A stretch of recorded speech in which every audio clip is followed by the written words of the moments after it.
We're this close to crowning an NBA champ, and with the action heating up on the court, it's even hotter at DraftKings Sportsbook, an official sports betting partner of the NBA. There are only 4 teams left, and DraftKings Sportsbook has you covered with same-game parlays, live betting, odd boosts, and so much more. Think the T-Wolves will continue their hot streak? Or maybe you feel that the Pacers' Cinderella run continues. Throw up to $1,500 with DraftKings no-sweat bet. New customers can deposit at least $5 and you'll get a bonus bet back equal to your first bet if it doesn't hit. Download the DraftKings Sportsbook app now and use code Jenkins. That's code Jenkins, Jenkins, for new customers to get a no-sweat bet up to $1,500 if your first bet doesn't hit. Only on DraftKings. The crown is yours. And we're live. Welcome to Jenkins and Jones. It is me, your boy, Dragonfly Jonez, tapping in for Guardy B. He is out for this episode, but we are going to be joined by a very special guest. My boy, I asked him, is there anything he wanted me to lead off with when I introed him, anything he wanted me to plug. He said, man, I got my hands in a whole bunch of shit, bro. So like multimedia, sensation. Our homie and Dallas Mavs superfan, Master Tesfatsion, is joining us today. Master, my guy, how's it going, bro? Man, I'm feeling fantastic. I'm feeling amazing, bro. It is a great time to be a Dallas fan, bro. We can't lose unless it's the Cowboys, but we ain't talking about them, bro. We're not talking about them. We good right now. We got the Rangers rolling. We got the Mavs. Hell, I'm watching Stars hockey, bro. It is a good time to be a Dallas. The Wings are going off too, man. I don't even know what the score of that game is, man, but we rolling right now. We popping, bro. We popping right now.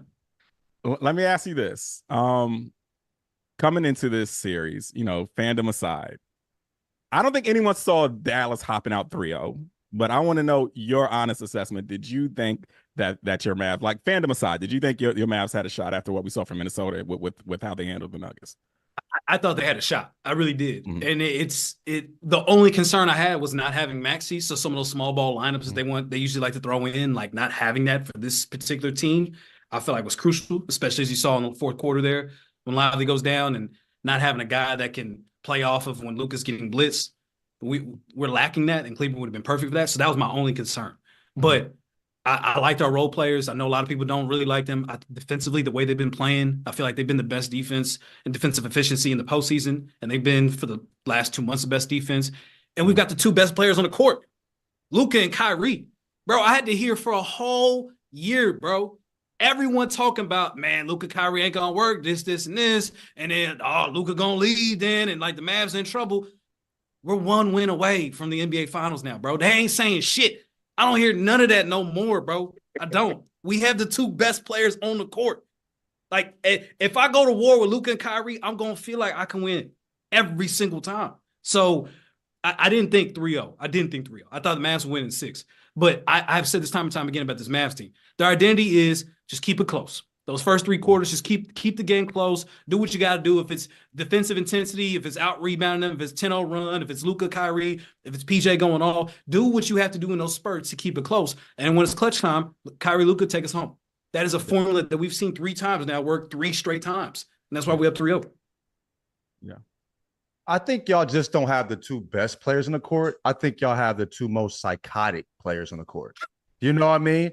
So in clutch time, they ain't scared of shit. You know what I mean? Like, I think that's what we talk about. What's that Ant is missing? Not Ant, but Cat is missing.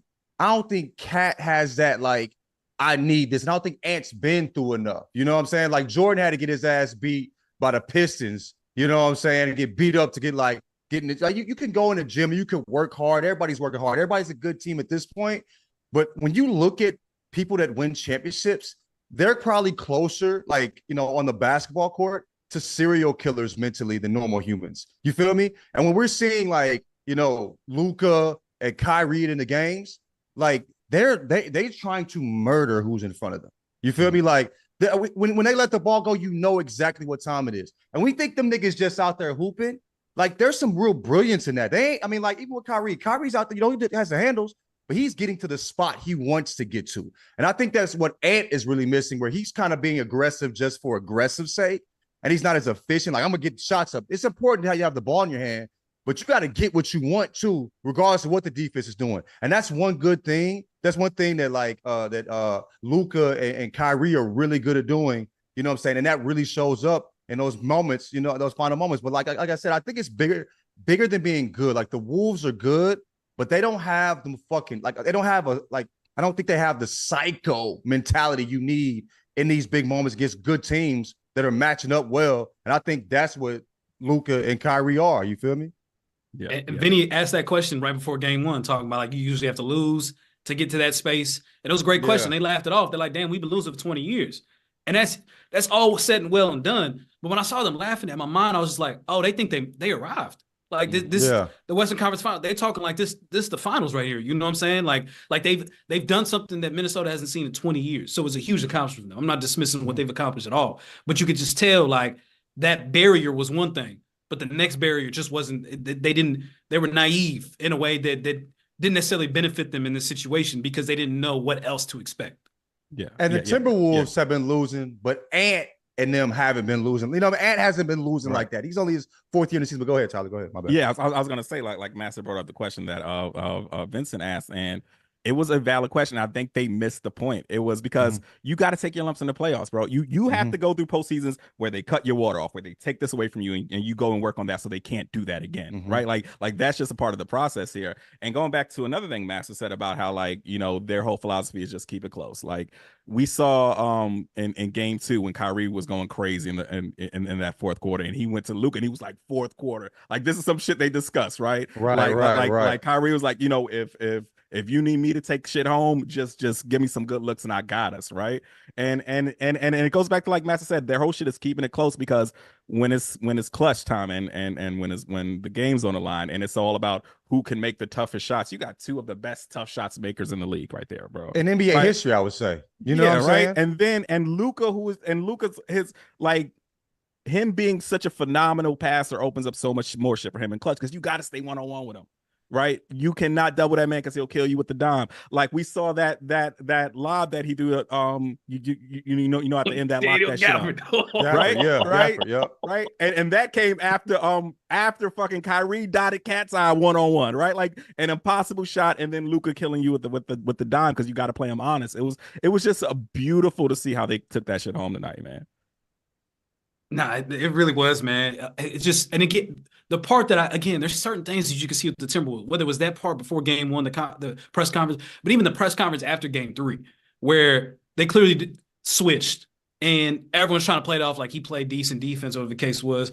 And then Rudy was saying, that was good, decent defense, but something along the lines like next time I'll do better. And I'm like, bro, you better hope there's not a next time because all throughout this game though, they were switching. And Luka cooked him. Kyrie cooked him. Hell, Jaden Hardy cooked him. You know what I'm saying? Like it's not a situation in which it's going to be beneficial. Like that is not a situation that you want to find yourselves in. But the Wolves constantly find themselves in when they're switching. They try to blitz. They haven't had success with that. And again, you can think whatever you want to about the reserve and role players that the Mavs have, but they know their roles. They know exactly what they need to do. They know Luka, if he's getting double, you're going to be open in the corner. Just make that thing, okay? You ain't got to make it every single time, but make some of them. Because if you do, there's a great chance they're going to win this game. Everyone knows their role. This team, since the trade deadline, when they blew out the Thunder in that first game, bro, this has been, I would say, and I love that 2011 team, this might be the most fun Mavs team I've ever seen in my life. Really? Yeah. Okay. I mean, having them two doing their thing, you know what I'm saying? Come on, G. You know what I mean? That has to be fun as hell to watch. And I thought it would be fun basketball. And I think when we coming into the season, we said this will be fun basketball. You know what I'm saying? And it may even be winning basketball during the season, but I don't think it's good. I didn't think it would be good enough in order for them to win games in the playoffs. The one thing that they did over the last two months, like you pointed out, was they ratcheted up that defense. And we talk about Kyrie always, you know what I'm saying? Like, playing on one side of the ball. Before this series, I think players were shooting like 14 or 17% while he was guarding them. That's one thing he's really stepped up on the defensive side, where he's just not getting buckets. He's also locking down on one end, you know what I mean? On the defensive end as well. So, bro, like I said, I just think like you have to to want something bad enough to beat the best teams in the league, you have to have lost a little bit, and you have to have like that psychotic need to win. And I just don't think the Timberwolves are there yet, G. And until you're talking about Gobert, bro, like consistently getting cooked, somebody brought up, one of the commentators brought up a point that when he's off the court, the defensive efficiency skyrockets. when the defensive player of the year is off the court, they're a better defensive team. You know what I'm saying? I think he meant in the inverse, the skyrocket in terms of the number increasing, which means like they get typically worse. I think was the number where they were okay. I thought they were saying it was okay. I thought he said the opposite. Okay. Yeah. He did say skyrocket, and I was kind of thrown off by that too. But the numbers have suggested that Gobert, when he's off the court, the Mavs were like perfect. I think it was in game 3. They had missed game 2. Excuse me. They had missed a shot. And so, but in this game, he was -8, you know, and I mean, the live situation threw things off, and Mavs had to switch it up. Powell played some minutes, which wasn't ideal because he's clumsy as hell like Cat, but you had to do what you had to do, and they found ways around that to work around it. I will say Powell was much better in terms of passing out of that blitz than what Gafford was providing. So, again, it's just a different wrinkle that we threw at the Timberwolves, and it created some big shots. Mm-hmm. Yeah. Y'all are really good at also pulling Gobert out of the post, too.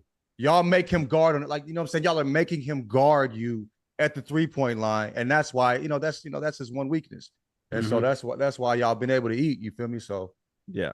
And going back to that play, to that game winner for game 2, we got to give Lively his props for that screen, man, to just drag Jaden completely out that play, bro. Like, what a steal that Rook was, man. Like, just an incredible pickup for Dallas, bro. We tanked last year, the final game of the season. Got fined like $250,000 so we could try and potentially keep the pick. There was no guarantee we were going to keep the pick because it was top 10 protected. But if it was 11th, it would have gone to the Knicks. And so the fact that it happened to stay at 10 and we happen to have Derek Lively there, it solved the biggest issue that we had about the team last year. Who is going to protect the paint? Because we can dribble with the best of them, we can score with the best of them, but like who's going to be the defensive anchor? And the best thing that happened for Lively was that he was able to go through those growing pains throughout the regular season, even prior to Gafford getting there, because he went through his lumps. Because he used to always get in foul trouble very quickly, be out of position, get off his feet, all these different things that you would see, but you would expect because he was like 19, 20 years old. Gafford comes, it takes some of the pressure off of him. And then since the Thunder series, this man he's grown before our eyes. And obviously he's gone through the unfortunate tragedy of his mom passing away and feeling incredibly motivated. And man, I never met the dude, man. I feel like, I'm like his, that's like my kid, you know what I'm saying? Just like seeing his growth and his evolution. And just like 1 year, and seeing the Mavs fans, the whole community just kind of rallying around him and seeing him wanting to give everything for us as well. It's just like, and to think we're going to have him for like the next 20 years, knock on wood, everything stays healthy. Yeah. Like it has been such a blessing, bro. And it was tough to accept last year that they were just going to concede in that kind of way and just chalk it up as an L. But 1 year later now, we're one game away from the finals. It was a great decision. Yeah, it was an incredible decision because, we all saw that knee that he took from Cat, and that shit looks like a concussion, bro. Like we see that shit happen in football games on Sundays with guys with helmets, and those are concussions. I think it's for sure a concussion. I think he's going to be out for about, I think it's like 5 to 7 days. You got to be out for a concussion. So he's here's what they did though, and this again, I'm not no doctor, I'm not no expert, I didn't see him at all, but they called the injury a neck sprain or neck strain. So in theory, it kind of works around the concussion protocol. You see what I'm saying? I hope they won't play with that man like that, though. Same with me. I literally said the same thing. He's concussed. Yeah. That's literally the back of it. He was holding the back of his head. He was wobbly.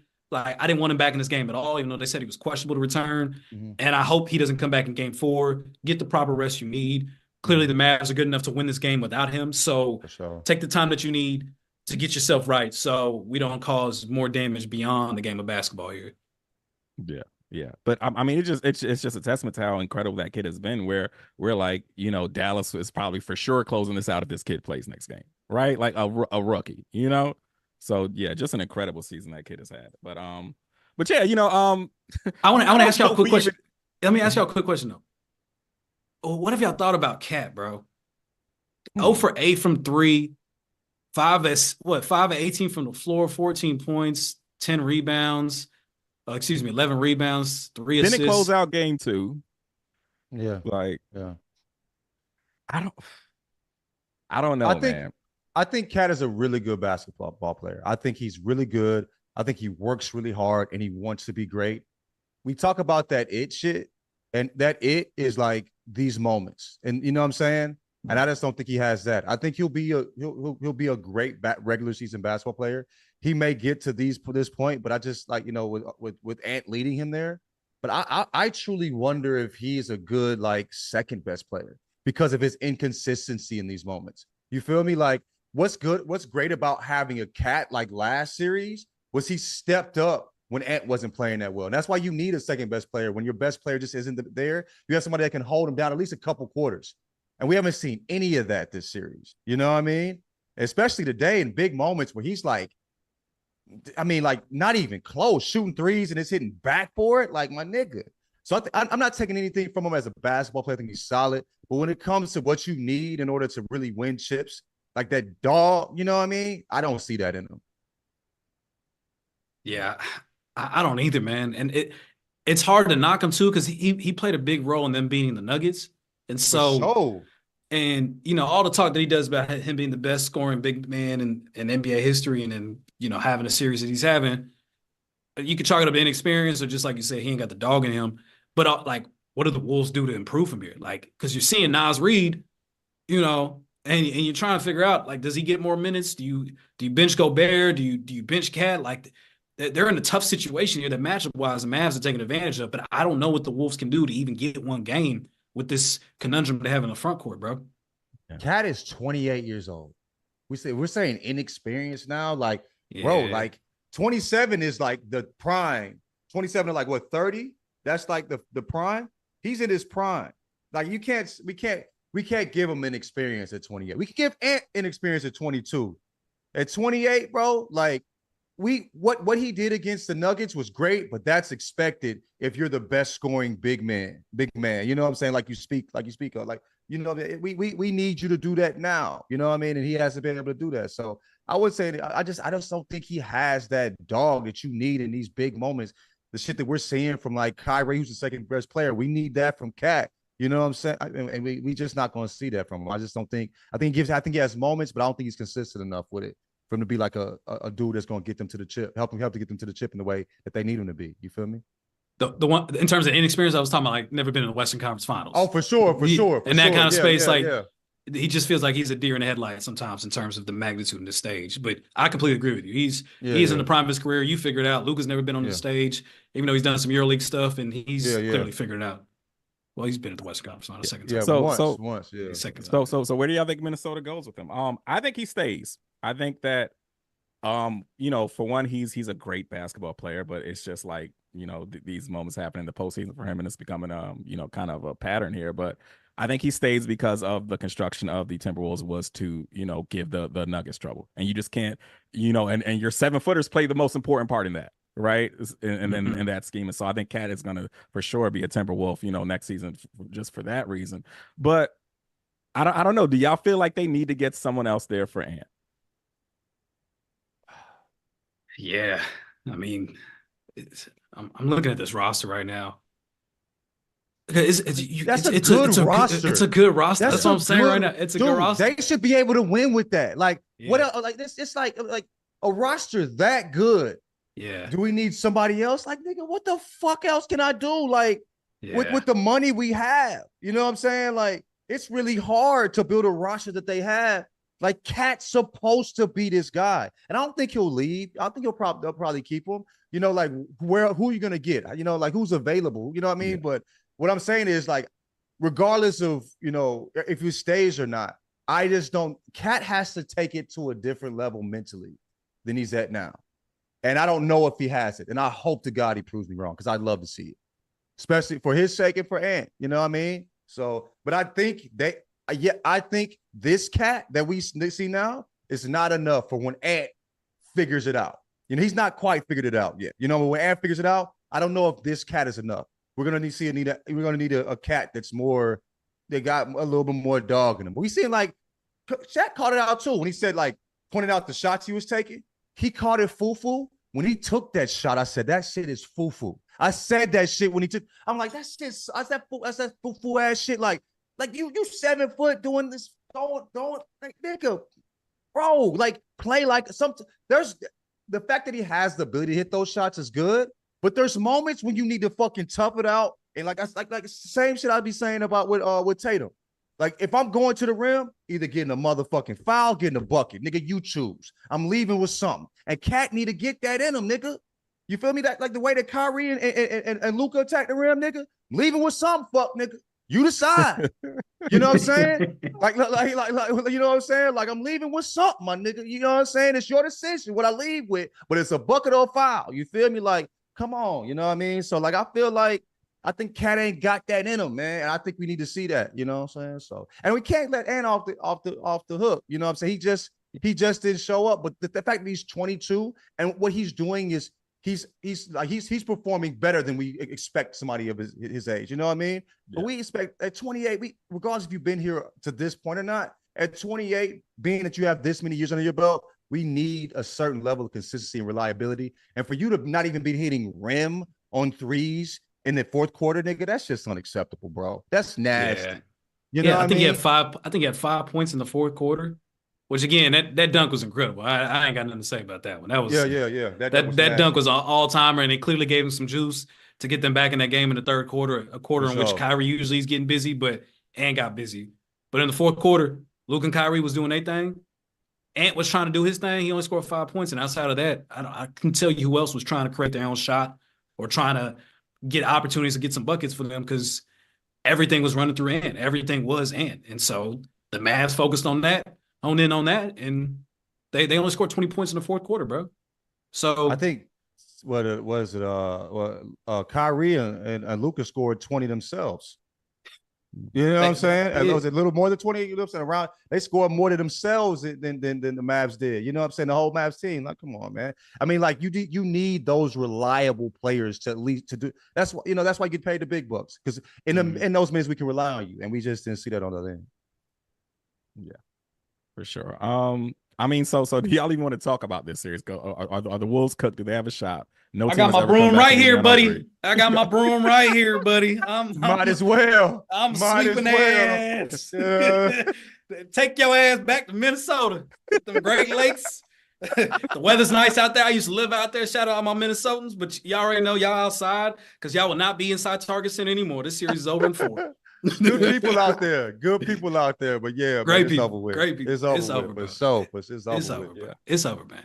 And even I don't know if the Mavs win Game 4 now, but I think at this point the Wolves just have to be depleted, bro, because they keep trying to give their best punches, man, and the Mavs keep pulling out at the end, bro. Just little bro in them in many ways, and just tell them like, hey, you know, this team and this core, and Luka hasn't been to a finals, but we've been to the Western Conference Finals, and we got dogged by the Warriors, and there was one game which I think we had like an 18-point lead and we blew it when the Warriors won they last chip and they lost I think they lost that series in 5. And it was such a growing experience type of growing pain situation. And I feel like for the Wolves, this is their moment, and this is their moment to know what it's like in the Western Conference Finals. I unlike 20 years ago, I think they have great chances to be back there for the next decade because that's what Anthony Edwards allows you to do. But you got to learn somehow, bro. Yeah. So you know, you mentioned before that you were one of the few believers who believed in the Kyrie Irving experiment. I thought the only thing that would stop that duo from being successful was Kyrie's head, right? Like I thought from a basketball perspective it could work because people were like, oh, how are you going to bring, you know, a ball dominant Kyrie and ball dominant Luka together? And I was like, bro, it worked in BK. When Harden was running point, we saw Kyrie kill it at the 2 before, right? So I thought it could for sure work on the basketball court. But, you know, it was the other shit with Kyrie that I was concerned about. I was like, I don't know if this dude has his head on tight. But, I mean, he's, bro, like, no incidents since he's gone to Dallas. He seems like he's, you know, kind of, you know, straightened up and is walking, you know, the straight path right now. So where are you at with the whole, like, Kyrie arc right now? Man, when he got traded there, I was skeptical as well in terms of what they're getting. But I understood they're buying low on a generational talent. And I've been begging the Mavs to do something like that for a long time now. They did it with Kristaps Porzingis, and that was a disaster. But I like actual true generational talent. And so the reason why I was open about the situation, I thought Dallas could actually be a good fit. Obviously, Nico, he knows Nico, the GM. He knows Jason Kidd. Like, that whole existence exists. But outside of that, bro, you have to think about Dallas, bro. Like, it is a city in which you can have QAnon's going to Daily Plaza, spewing conspiracies that don't exist. And then you can also have the I ain't fresh dude. You know what I'm saying? Like we got a bunch of just weirdos in Dallas, bro. That just, you don't know what they believe in, you know what they expect, but like somehow it just works. You know what I'm saying? Where all of these ecosystems work amongst each other, and we still gonna hit you with a howdy when we see you. You know what I'm saying? Like it's just pleasantries. And I felt like there was a community there, especially for like Black Dallas, that has been yearning for like a star to embrace. And a lot of parallels in terms of personality wise that they can relate to. When you look at like an Erykah Badu and a Kyrie Irving, you know, that's 2 degrees of separation there. Yeah. You know, he walked around with the South Oak Cliff back-to-back high school state championship hats on and stuff. Like he was embracing the city, and the city was kind of embracing him back. So I feel like there could be a space in which he feels comfortable in the city that maybe he didn't feel in Boston and maybe didn't feel in Brooklyn. You know what I'm saying? That Dallas just kind of has that charm about it that like people pull up and they always have a good time because like we're going to embrace you and accept you for whoever you are. If you weird as hell, you cool as hell, like it's all good if you in Dallas. So I thought off the court stuff, that was fine. And I thought on the court stuff with Jason Kidd and Nico was going to be fine.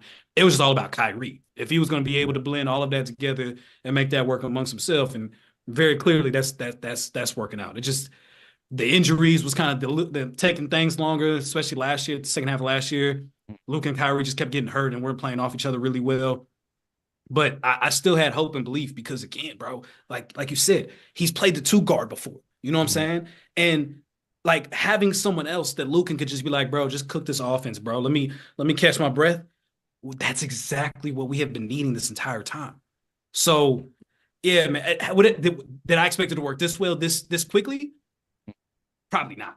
I'll keep it a stack. I thought maybe a year or two like that we would be in a situation we're in right now. But I think after that Rangers run, bro, when they won the World Series and just how everything came together much faster than the timeline was trajectory to be, once you start seeing this Mavs team after the All-Star break and they were just starting to click a little bit, you're like, oh, could this happen again in Dallas? Could another team just like catch fire real quick and just like all the pieces are working together? The locker room is good vibes, friendship, you know, it's friendship, like Dallas Mavericks on some friendship, you know, the whole team's cool with each other, the whole locker room. And that's what everyone's riding on right now. And I think even when we go to Celtics, bro, and no disrespect to your boy Jayson Tatum, I know he's from St. Louis, but I just feel like this team is built for it right now to win the chip. Bro, like I was talking to Josh earlier before, like I love Jayson Tatum. You know what I mean? I want Jayson Tatum to get a chip, but like I was talking about with the Timberwolves not being psychotic enough, I think that's what's wrong with Jayson Tatum. I think he doesn't have a psychotic need to win. Why though? You know why don't he have that? Why is it like? I don't know, but we've just. I don't know, man. You feel me? Like if people I meet from St. Louis, yeah, people I meet from St. Louis, like they got that chip on them. You know what I'm saying? Like I mean, for sure, we country ass niggas. You know, like everything's hood adjacent. You feel me? You know, like shit be cracking. You know, in St. Louis. So, I mean, I don't know. I mean, I think coming from that, maybe like he just happy. Like, bro, I'm my wife cool. I got a shorty. He cool. You feel me? Like some people are just satisfied with whatever status they get from being good at basketball. Others like, I'm looking for legacy. I want to be the best. Like Jayson Tatum could be the best in the NBA. Like he has the skill set for it. 100%. Like, but does he have the mentality for it? I don't know. But I mean, like, you know, we'll see. We'll see. But I feel the same way. I feel like you have 2 cycles on your side. They're like, I don't give a fuck how much money I have, G. You know what I'm saying? I want to destroy, like, this is bigger than just like wanting a chip. The niggas in front of them, I don't want you to feel like you belong in the same court. When you look at Luka when he hits shots, these little motherfuckers like, it's disrespectful you tried to guard me. You thought you could fucking stop, like nigga, the fact that you thought that shit. You know what I'm saying? Like, yeah, it was more about Rudy in front of me. And they talked about Jaden. When he saw that, there's a clip of Jaden looking at it like, shit, it's finna get up. You know what I mean? After the screen, like it shows like it's crazy. But it's like that's how Luka be. Kyrie's like, bro, like Kyrie's like a wizard. Like I'm really him. You feel me? Like I'm really, and I don't think Tatum looks at people. I think he's like, he gets a bucket, it's cool. You feel me? If he misses, whatever, you know, it's all right. And I don't know if that wins you NBA championships. You got to look at the other team. Like, I can't believe, like Steph Curry, I can't believe you thought you could fucking stop me. Are you kidding me? LeBron James is a psycho. The niggas we see win chips, psychos. Murray, Joker, fucking psychos, nigga. You know what I'm saying? Like, so in order to win chips, you have to have that. And I don't think Jayson Tatum has that, but we know Kyrie and Luka definitely had that shit. So that's I say, like, you know, both are good teams, but in the big moments, who would I be confident in? Those two before anybody else in the Celtics. So yeah. Luka be talking big shit. He does not like Rudy, bro. Like saw nobody likes Rudy. The shit like he was talking after that game saying? winner, where he called him a motherfucker with like 7 A's at the end of that shit. But did y'all see tonight when Rudy was trying to back him down, got the ball in a really good fucking spot, like 3 feet from the cup, and Luka just reached around and plucked that shit out and looked back at the Minnesota bench like, don't you ever your motherfucking life sit this dude to try to post me up. Did y'all see that shit? Didn't he smile at him too? Like he walked by, did he like smile? He smiled after like nigga, what the fuck type shit? You feel me? Yeah, like come on. It's even funnier because they play all the EuroLeague games and EuroBasket games. So like there's step backs that Luka's pulled on Rudy and FIBA. You know what I'm saying? like this man is out to torture Rudy Gobert anytime there's a basketball. It doesn't matter what color it is. He is going to torture Rudy Gobert, bro. I don't know if there's something personal. We over here, Dallas fans over here looking up like Slovenian-French relations, like seeing if there's like some geopolitical war that exists that we ain't aware of, that he just keeps trying to pop off. 1784 we don't know about or some shit, right? But yeah, man, he does not like that dude. I hope we get that matchup in the Olympics this summer. I would love that, bro. Yeah, man. Usually when they link up France and Slovenia, man, that shit's usually a classic, bro. So, but my biggest thing, man, with Luka, they need to wrap this up in 4 so he can get his rest, because this dude played all summer in the Eurobasket or EuroLeague, I forget, Eurobasket, excuse me, playing, obviously carrying load and heavy minutes here, on the bum knees, the Achilles, all that situation. And it's just crazy to think about, like, he's pulling off what he's doing with all of that in mind. You know what I'm saying? And it's just not making any excuses for it, just playing through it. Like, he went to Real Madrid, and Real Madrid has that kind of DNA that he prides on. A lot of people pride on. I'm a big Real Madrid fan myself, so I see it. But I mean, for this dude now, continuously averaging more conference finals points than Michael Jordan, like it's hard to fathom, bro. And I get people gonna hate it because he be complaining and stuff like that, and I hate how much he complains too. Don't get me wrong. And the foul merchant allegations, like, I see it blindly. I see it. You know what I'm saying? You know, as someone that makes fun of SGA, it'd be hypocritical if I'd have been point out that Luka, he looked for the fouls, but you can't tell me that step back fade away that he pulls up 15-footer right at the free throw line isn't automatic. The step back 3-pointer that he takes is automatic. Coming off a pick and roll and him driving to the bucket with the defender behind his back and another one in front of him. Like, you know, that little 8-foot little teardrop flow, you know what's going in, bro. Like, his bag is nasty, bro. And I love what you pointed out about Anthony Edwards. You know Luka's spots. And spot, like, when he shoots on the baseline, and I feel like that's one of his spots. But outside of that, maybe at the elbow 3-pointer, maybe it's another one. Know his spots, though. That's the issue. Does Ant know his spots yet? Does he know the spots I need to get to? That's what we talk about with SGA. That's what we tell people, like, you might not be able to do exactly what these gods are doing. You might not have won the genetic lottery and all this shit, right? But what you can take away from good basketball players is they know their spots. That's what you can mimic.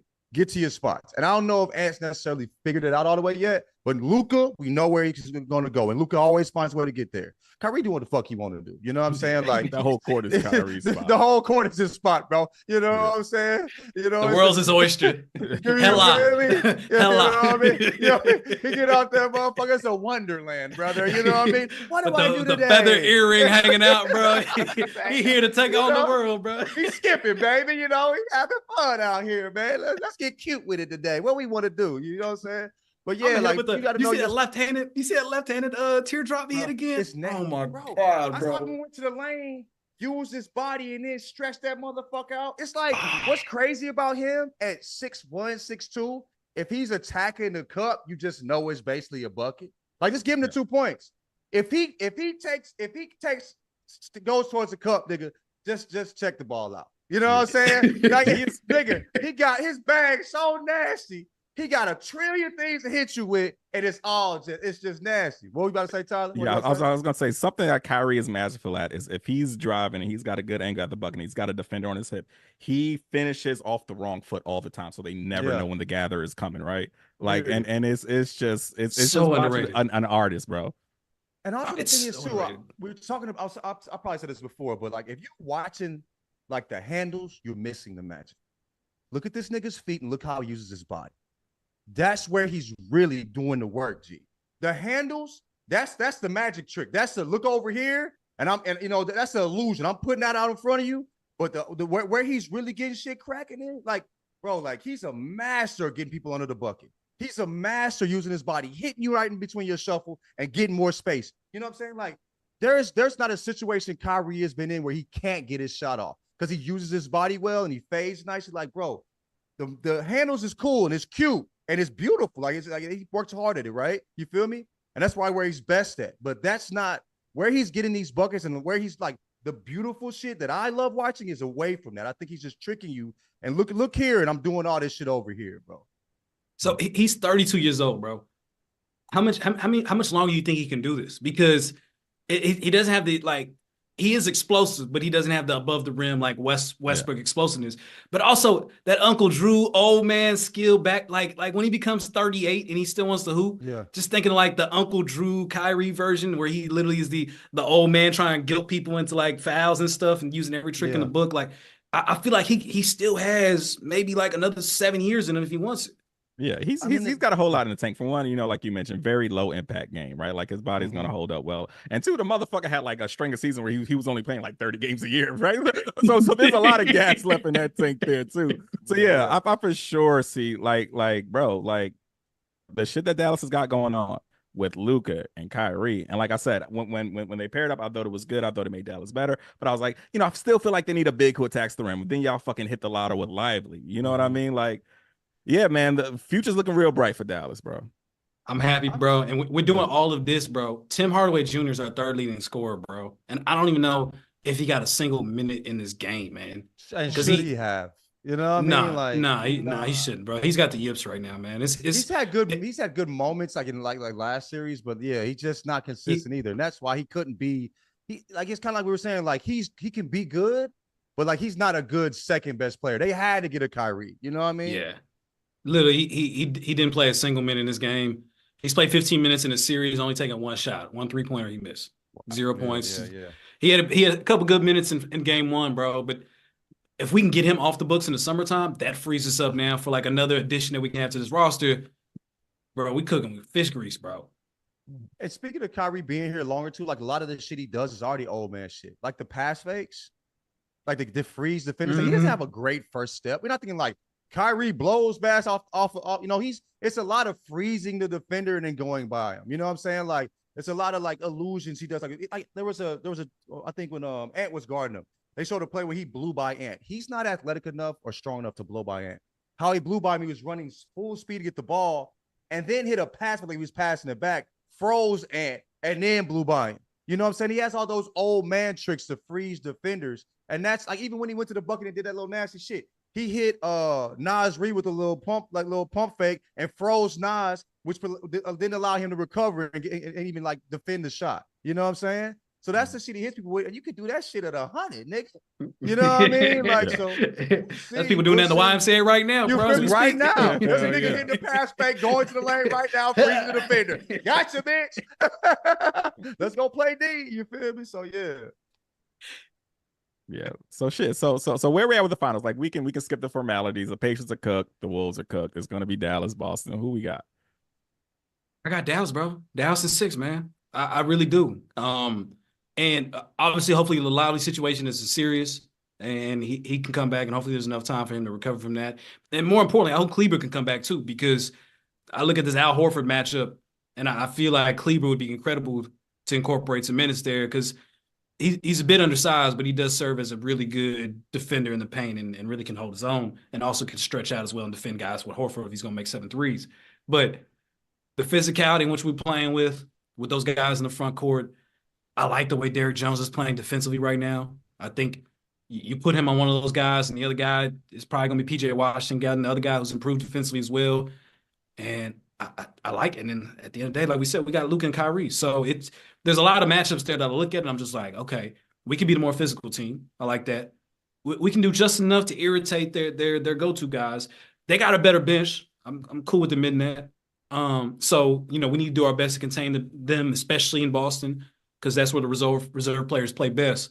But if we can play good defense, attack the paint, do well rebounding, and let Luka and Kyrie take us home, bro, I genuinely think we can win this one at 6, bro.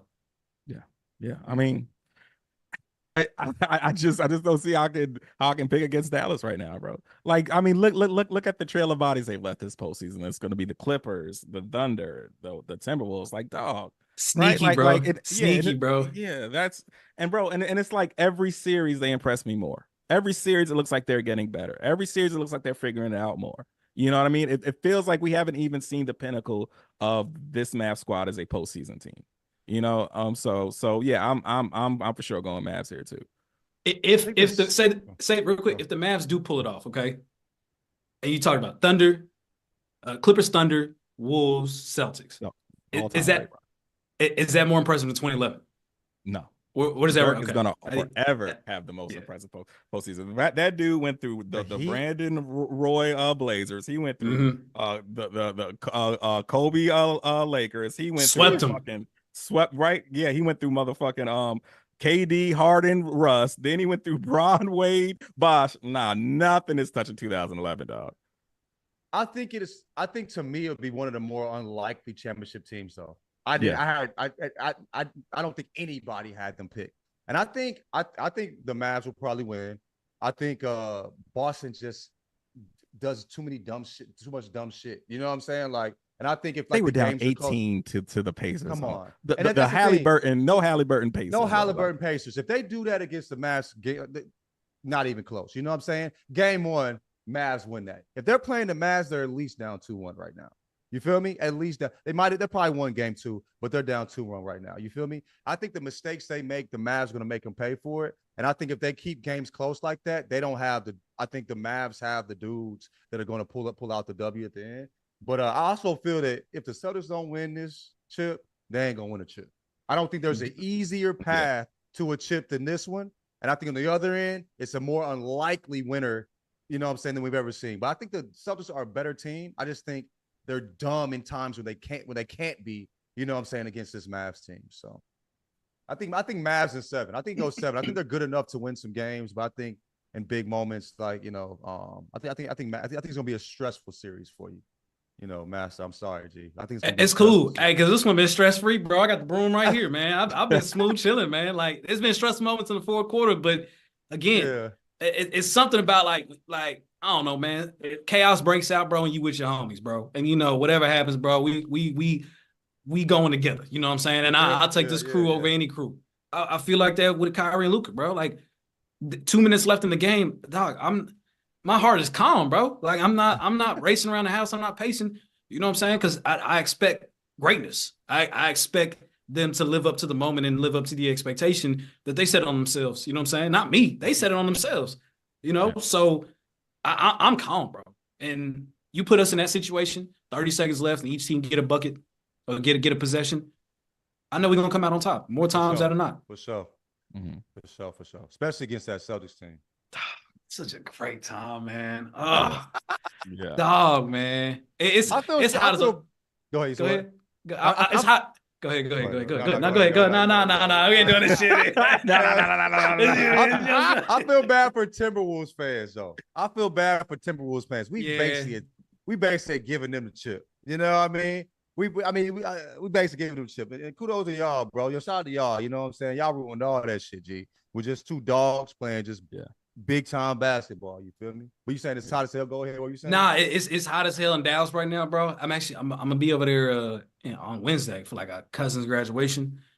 But man, I had tickets to Game 6 to the Mavs Game 6.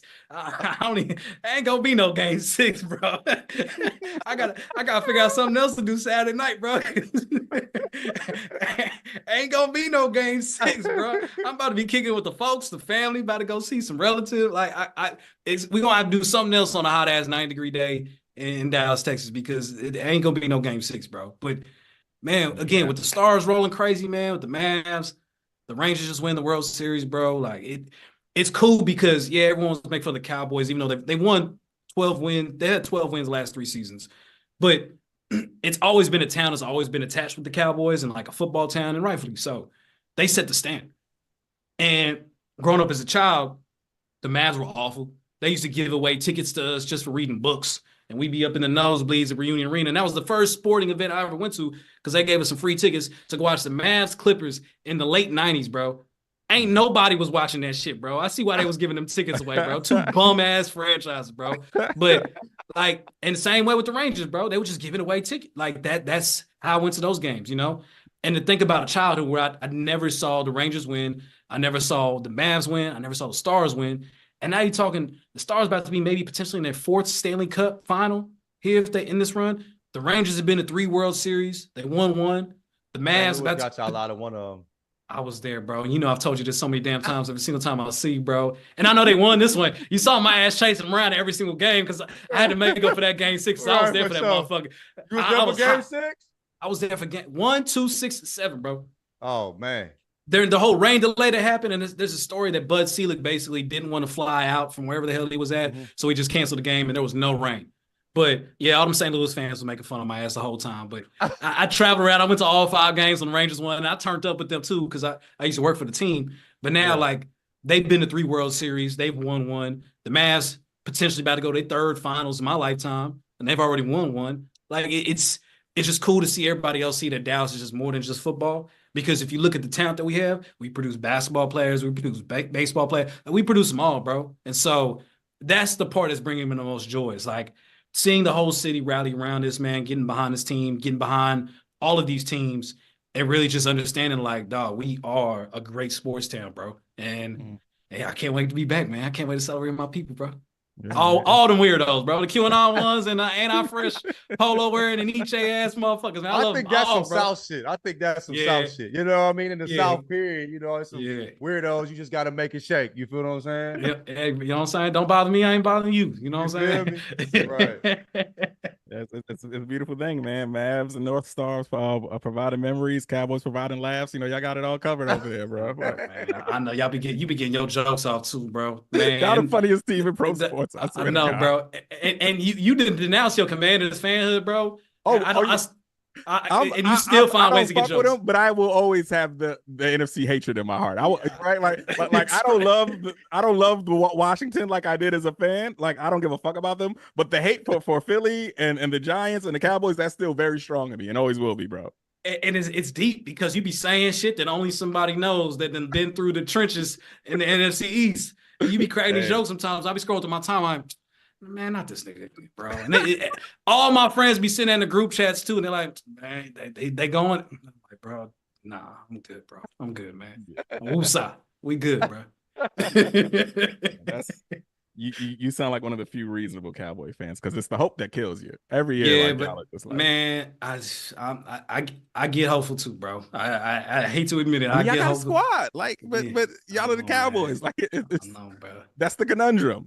Hey, man, if I keep seeing Patrick Mahomes pulling up courtside here, bro, don't let me start these motherfucking rumors and gossip, bro. Because I swear to God, bro, if Andy Reid retires, my ass is thinking immediately, hey, bro, come to Dallas, bro. Well, you ain't got nothing else in KC. You clearly love Dallas more than you love KC. Bring your ass home, bro. Yeah, bring your ass. Doesn't he have stock in like Kansas City or some shit in the Chiefs or something? There's something like that with his contract. I know he's got the ownership in the Royals. I don't know what it is with the Chiefs. Correct me if I'm wrong. Okay. Is that even legal? But I heard maybe I just made that up. That might even that sounds like some tampering shit. Like that sounds like some wild shit. But I know his contract was something crazy, like something like that. But anyway. Yeah, I know for a fact he got ownership in the Royals and the soccer team as well. You figure, damn near, they probably gonna give him a cut anyways if he stays there for the rest of his career. But man, if you're Patrick Mahomes, bro, and again, I'm gonna start this rumor right now. If you're Patrick Mahomes, bro, you do everything you possibly can accomplish it during this window. Andy Reid retires. What would it mean to you being the quarterback that brings the Cowboys a Super Bowl again, bro? Like that's worth like 5 chips in KC, bro. Is it? You know what I'm saying? I'm just saying. I mean, bro, So, I mean, that man going from the greatest offensive mastermind the NFL has ever seen to Mike McCarthy, though, like, why? Oh, Why no. Hey, Mark McCarthy going to be gone by then, bro. You could pull the Aaron Rodgers and bring whoever the hell you want to with you, bro. But it would not be Mike McCarthy, bro. Yeah, that's probably like 2 years down the road, bro. But yeah, every time I see him courtside, bro, those thoughts just kind of they come up in my head, bro, because he clearly loves Dallas. Yeah. And Mahomes got that stipulation in his contract that that whenever like a quarterback gets more money than him, they renegotiate that shit to make him the highest paid quarterback in the league. Like ball shit right there. And he should have that shit. He's worth every fucking penny. For real. But Josh, we got anything in the chat? We actually have a lot in the chat. Actually, you caught me off guard a little bit, but they were making fun of John before drinking the gallons of water. Saying that he acted like he's playing 38 minutes in this game. It's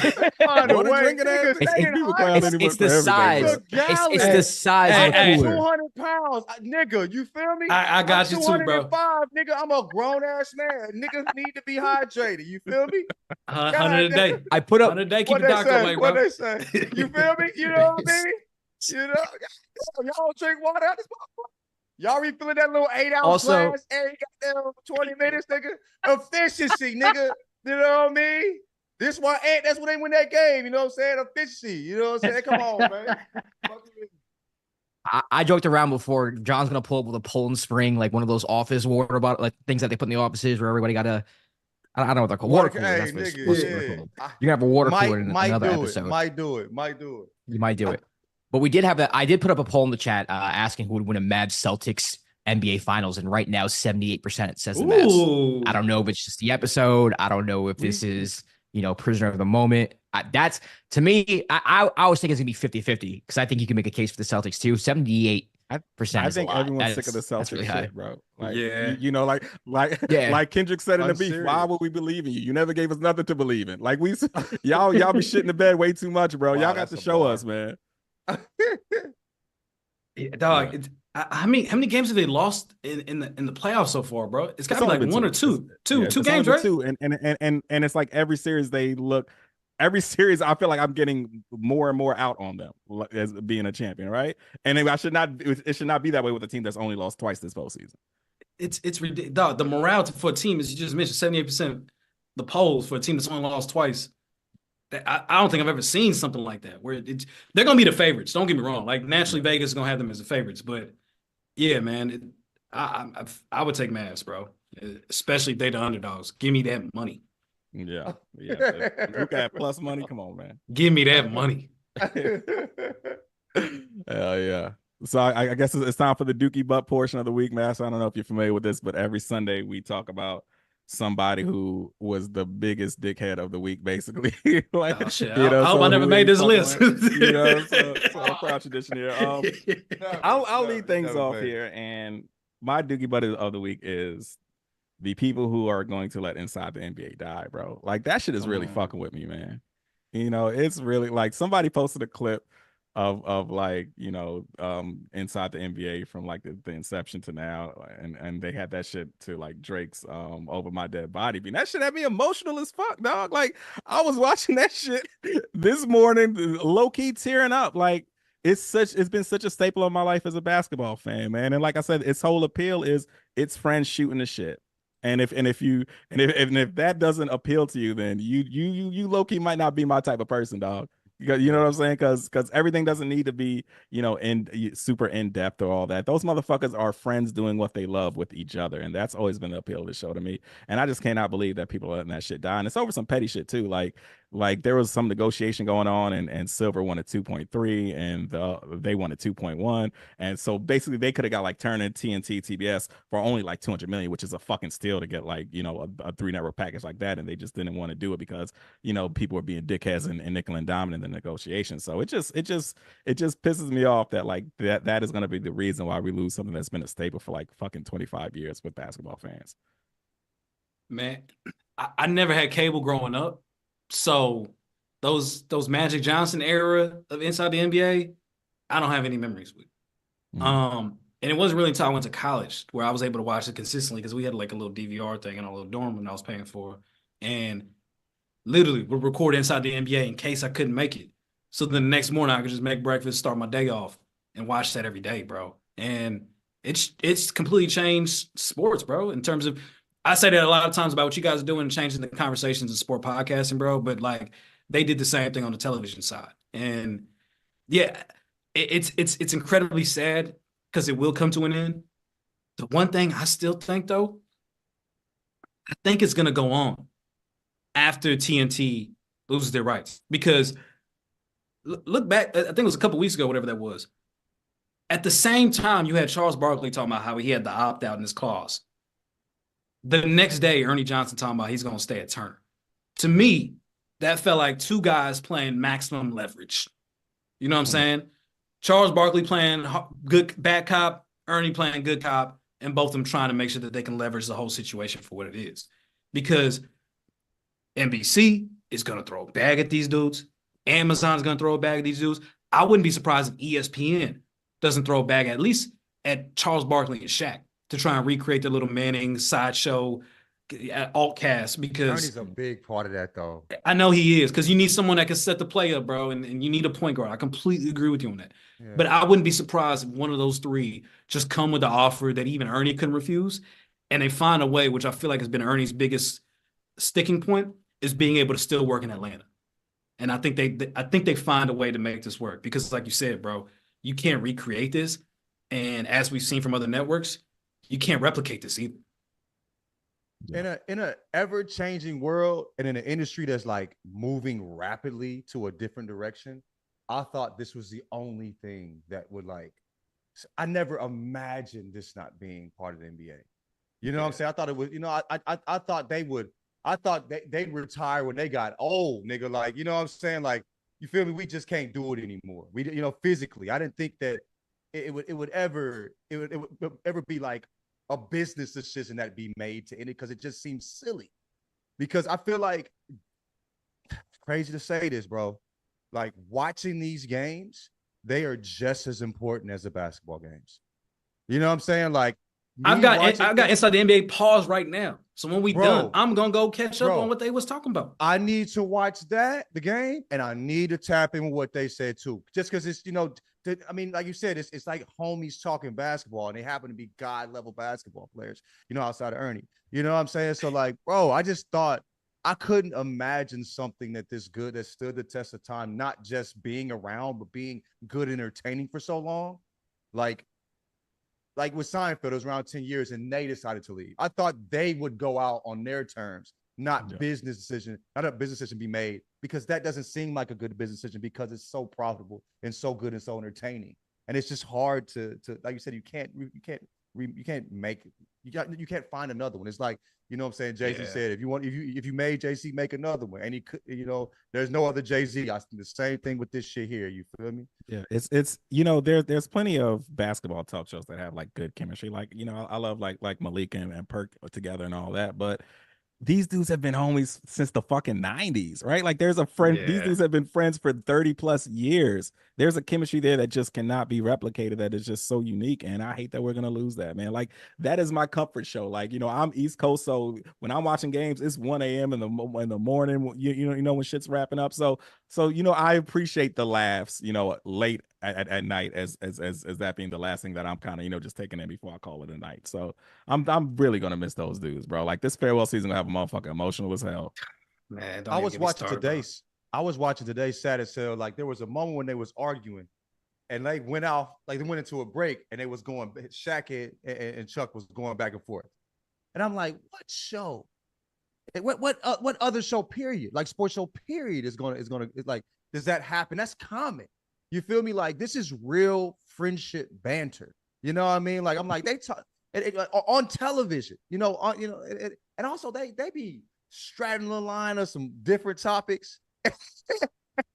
And they never, you know, they Teflon, nigga. What else, Chuck? Teflon, right? What else, Chuck? Hey, what'd you say, Chuck? What'd you say, Chuck? Right. What'd you say about Galveston, Chuck? Right, man. They stayed threatening to fight each other. I mean, that's real friendship, G. I'm gonna miss that for sure, man. Yeah, Shaq will for sure just drop a. You interrupt me again, Chuck. I'm gonna punch you in your mouth. But anyway, like I was saying, bro, don't make me come over there, Chuck. You feel me? Like, and Chuck looked at him like, I dare you to, smirking. You know what I mean? I love that dynamic, man. Come on. Oh man. Oh, I'm gonna miss And it they too, actually man. fought. You know what I'm saying? They actually fought when they was hooping. You feel me? Like, Yeah, they fought with it. And they said they mamas got on the phone with each other and made them apologize. right. You feel me? Like, Yeah. bro, that's beautiful. Come on.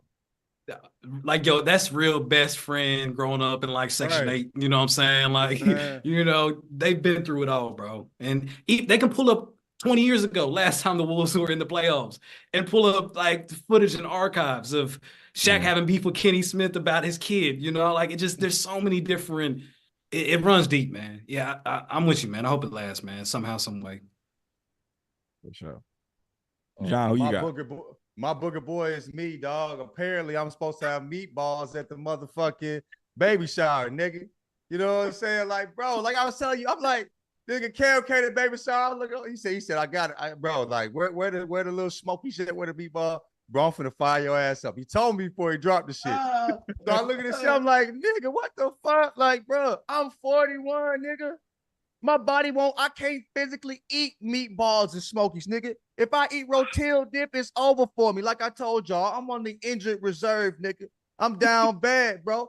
You want me to get all this shit? I can't eat. We got old niggas. Kev old with us. He old too. I know his ass gonna be you. You want me to serve up diarrhea to you as a grown ass man, bro? Nigga, we can't even eat McDonald's no more. Tyler, you the only grown nigga I know that has the stomach, the ability to eat McDonald's or some Taco Bell and shit. Nigga, if I ate Taco Bell, I might die. You feel me? You know what I'm saying? If I ate if I ate a burrito supreme, oh my God, nigga, you feel me? Rotel? I haven't even thought about eating rotel in my goddamn 7-8 years, nigga. I'm an old nigga, bro. What the fuck am I doing with a goddamn meatball and smoky, goddamn? But bro, it wasn't about you. It was a proud tradition in the African American community to have that motherfucking crock pot of meatballs at the goddamn baby shower, dog. Hey man, it's always the Costco meatballs now too, bro. It'd be the same ones. You can taste it, bro. It's the same meatballs, bro. Same barbecue sauce, everything. We had a little taco stand and some little sweets and shit. You know what I'm saying? Like, bro, but come on, man. Yeah, hey, my bad, G. My bad. You know, we have a third. I have a little crock pot so you to blow your motherfucking stomach up, and I can send you home with a shitty butt, nigga, next time. You know what I'm saying? If that's what you want, that's what you get, nigga. Go ahead and try that rotel. It'll taste good on the way in and beat your ass on the way out, nigga, that rotel. You feel me? Like, all right, man, that's what you want, bro. You feel me? If that's what we need is bowel issues, I'll have some bowel issues served up for you, nigga. All right, but nigga, I'm not partaking, motherfucker. I'm 41. Ain't no goddamn way, man. Ain't no way. But yeah. So what'd you eat? What'd you eat then? We had like a little taco stand. You know, my wife don't really eat meat. You know what I'm saying? She Indian. She don't even really eat meat like that. You feel me? So like Indian, like from India. We ain't problematic in that type of way, nigga. You feel me? So Indian from India. I'm not Native American. You know what I'm saying? So like, she don't even eat meat like that. You feel me? So, we had like a taco stand. We had like some cupcakes, donuts, shit like that. Like a little prosecco, all that type of shit. I don't even drink none of that shit either, bro. But we had that shit. So yeah, we had that type of shit. Like it was cool. You feel me? It was cool. We had hella fun. But yeah, I'm just smokies and motherfucking. Some goddamn just meatballs like with a on a toothpick. Like I can't remember the last time I did that, nigga. You feel me? I was in my early 30s at least, you know what I'm saying? At the earliest. Come on. That's crazy. That's crazy. Master, who you got? Yeah, I didn't even know I was gonna have one. So what's the stipulation here? Just people some bullshit who was a dickhead this week and or just silly or goofy, you know what I'm saying? Somebody that fucked some shit off. You know what I mean? I'm trying to think, bro. Josh, you got one? You can hop on one? Yeah, I do got one. And it's Kim Kardashian and Kanye West. I don't know if you guys saw this, but Northwest played Simba at the Hollywood Bowl for a Lion King performance. And I'm not going to rag on a kid because she's young, but let's just say that she had no business playing Simba at the Hollywood Bowl. The performance was very under par. And I understand, listen, if I had a child and I was a billionaire, I would give my child the world. But I do think there are certain things like performing at the Hollywood Bowl that should be a little bit off limits. and you probably shouldn't be skipping that line.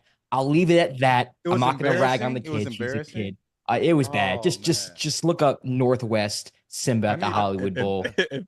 I feel like all kids do bad performances in plays. If it's bad on the scale of even being bad for a kid, like I need to see this shit now. Yeah, it's bad. And I feel bad because it's like you got 100 people on stage, like all serious. This is their life's work and everything. Like this is what they do. And you got Northwest hold on. So it wasn't like a school production with her age. No. She was the young Simba with like professional actors. Hollywood Yes. Bowl. Oh, hell no. Hollywood Bowl is like Okay. That's insane. Real I didn't even hear about this, man. Yeah. This is the first time I'm hearing about this. Yeah. So I feel bad because she's a child, and I just feel like they're setting her up, to have haters essentially, because you have people who are going to see these videos and they're obviously going to say, well, she doesn't deserve this opportunity. She's not talented enough, whatever. And she's just a kid. I just think they're putting a target on her back. So, I'm not going to tell someone how to parent. That's not me. But this week, my Dookie of the week is Kim Kardashian and Kanye West. God damn. Setting Northwest up like that. Yep. Disgracing Simba, the good name of our Lion King. Bro. Seriously though, man. Oh shit. I've seen Lion King like the play version. You feel me? That shit fire as hell. It's a great play. I saw it on Broadway. It's a fantastic play. Simba's a difficult role to play, and it's obviously a huge part.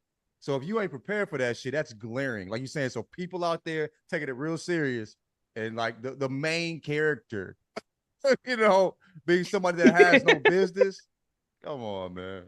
Setting her up. Yeah. And they had Kanye in the stands. He was standing up, with the camera and everything, like a proud dad. That's a lot of money, though. That's a lot of money to have. That is a lot of money. To be able to get. But can you imagine paying like $3,000 to go to the Hollywood Bowl to watch a Lion King performance? Is it 3K? Was it 3K now? The front row tickets. They're saying on stuff. God damn. Front row tickets. They had to give me my money. Front row tickets for a Lion King play. I We've mean, all seen that movie 30 fucking times. Like, what? Everything in LA costs like the like. There's I didn't pay that much to get in. Obviously I'm paying like a couple hundred. You feel me? But like, actually, I think I used one of the joints we had. You feel me? When they let us get free tickets. I used that for it. So I went to Lion King. But like, there's always a section of people that just don't need to pay that amount of money, that are willing to pay a certain amount of money just because it's LA. You feel me? So it's not worth 3K, but there's people that'll pay it. No. Absolutely different, dog. I ain't got nothing, bro. I'm all vibes right now. Mavs up 3-0. Ain't no negativity. My life is good right now for my dog right now. Ain't no boogers. I'm gonna be true Dallas right now, bro. I'll fuck with everybody right now, bro. I love everybody. Yes, sir. All right, well that'll do it, man. We appreciate y'all for listening. We're gonna be back Tuesday night, I guess, after the Mavs probably zip these boys up. Is that what we're recording again? Or got the broom right here. We ready, bro. Tuesday sounds about right. Yep. So yeah, tap in with us. Next episode will be Tuesday. Bye. Making fun of a nigga for drinking water, that's crazy.